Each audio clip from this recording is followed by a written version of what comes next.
I am ready. Serbisyong totoo ng GMA News.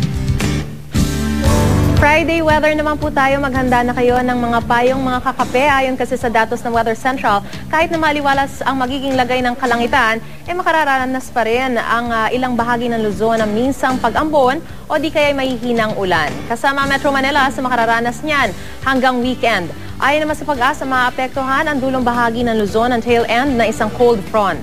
Mananatili namang banayad ang mga dagat sa buong kapuluan. Para sa iba pa naming weather updates, bumisita lamang sa GMA News online website o i-like ang GMA Weather Facebook page.